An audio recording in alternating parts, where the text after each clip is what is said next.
UK Privy Council quash murder conviction for Vybez Kartel and his friends. Killer of 2-year-old gets 20 years imprisonment. Lottery scammers to repay $5 million, while Mayday High School Javed Williams made 347 runs in Headley Cup cricket match. This is Undiluted News, Mikey Bones reporting. The UK-based Privy Council has quashed the murder conviction of dancehall artist Vybez Kartel and his 3 co-convicts and has sent the case back to the local courts for a decision to be made on whether the matter should be retired. DJ Vybez Kartel, Palmer Sean Campbell, also known as Sean Storm, Kahira Jones, and Andre Madsus St. John were convicted on March 13 of 2014 for the murder of Clive Lizard Williams. They were all sentenced to life in prison. The men appealed the sentence at the Privy Council, and during the hearing last month, the law lords had raised questions around the judge's decision to continue the trial after it was revealed that a member of the jury pool had offered a bribe to the foreman to swing the verdict in favor of Kartel. The Judicial Committee concluded that the appeals should be allowed and the appellant's convictions should be quashed on the ground of juror misconduct, and it said the case should be remitted to the Court of Appeal of Jamaica to decide whether to order a retrial of the appellants for the murder of Clive Williams. And with the Privy Council ruling, either an acquittal or retrial are on the cards.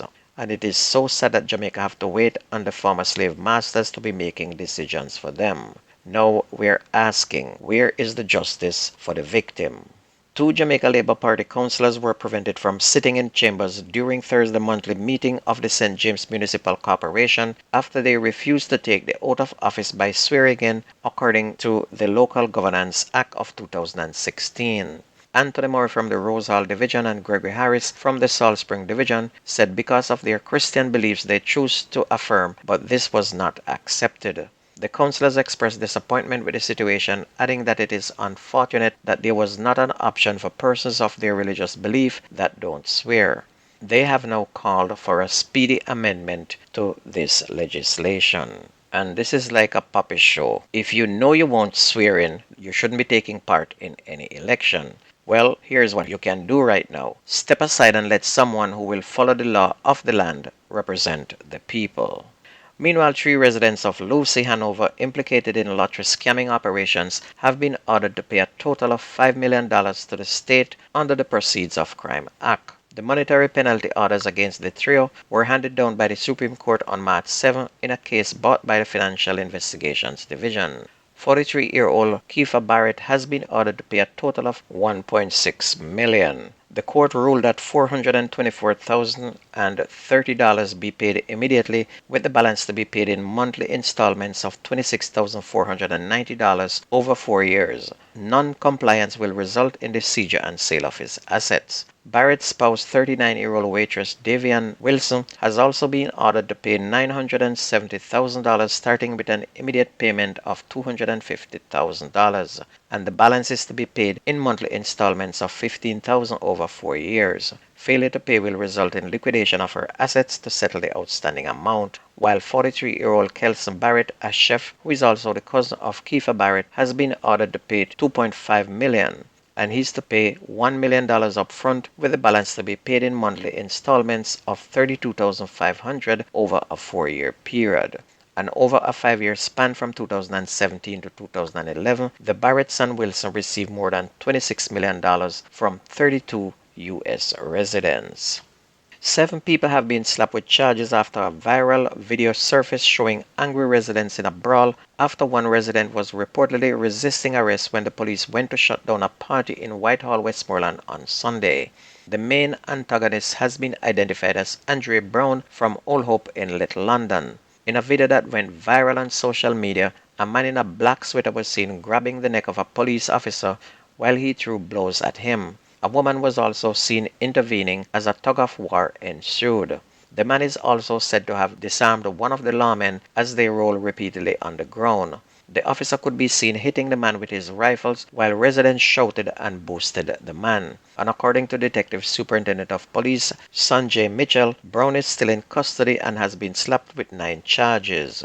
SP Mitchell added that more charges will also be preferred against Brown. The police have identified one of two men who were found dead off the Dunbeholden Main Road in St. Catherine on Wednesday. He's 28-year-old Anthony Chambers, otherwise called Shilly, of Jones Avenue in Spanish Town. His hands and feet were bound and head partially severed. Both men had what appeared to be bullet wounds. The Major Investigation Division is now probing that incident. 20-year-old Anthony Findlay was on Tuesday sentenced to 20 years in prison for the shooting death of a 2-year-old child in Clarkstown, Trelawney in March of last year.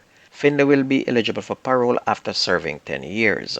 And it was reported that about 7:50 p.m. on March 12 of 2023, 2-year-old Adrian Campbell was sitting in the back of a car while Findlay's cousin was in the driver's seat. Findlay, who was armed with a handgun, walked up to the driver's window and fired at the man with whom he had a dispute, but the man drove off, resulting in the shot missing him and hitting the child. Onto sports. Pat Garrell, the president of Beach Soccer Jamaica, on Wednesday lost her appeal against the reinstatement of an injunction against the upcoming Jamaica Football Federation elections, and it now clears the way for the voting Congress to go ahead as scheduled this Sunday. The matter had been returned to the Court of Appeal on Wednesday after no decision was taken at last Tuesday's case management hearing. And the reason why there was a case is because the JFF did not include this group as a voting bloc because they would not give support to the current president. Unless FIFA take over the JFF, it's going to remain a very corrupt entity. Onto cricket. Mayday High School's Javed Williams smashed a triple century, while Kenardo Cameron of Clarendon College and Tyreek Bryan of St. Elizabeth Technical High School both scored double centuries in enormously lopsided wins during last week's second round of the Headley Cup cricket competition. At Clarendon College, the home team defeated Cornwall College by 377 runs. Clarendon College made 414 for 9 declared, with Cameron making 217 runs and Giovanni Palmer 55. Cameron then captured 3 wickets for 10 runs, and fast bowler Taquan Roberts took 5 for 17 as Cornwall were bowled out for only 37 runs. And at the Stet Sports Complex in Santa Cruz, the home team beat Dintil Technical High by 366 runs. Stet's captain and opener Brian made 200 runs before retiring, and Kevon Brown also retired, having made 142 as the defending champions piled up 419 for 2 wickets declared. Dintil Technical were then dismissed for only 53 runs. Now the big win here is at Mayday High School, where the home team beat Ocherius High by 458 runs. Javed Williams made 347 runs, and Captain Christopher Lewis 127 catapulted Mayday High last season's beaten finalists to 560 for 6 wickets declared. Ocherius High replied with 102 as Jadiq Walker led the way with 35 not out. And bowling for Mayday, Chadwick Hewitt took 5 for 23 and Devar Murray took 3 for 55. And don't forget that the best news and sports takes place on this station. If you ever miss the news, please go to YouTube and type in Jamerican Undiluted News, listen, like, share, and don't forget to subscribe to keep it going. That's news and sports. My name is Mikey Bones. Have a good weekend. I gone.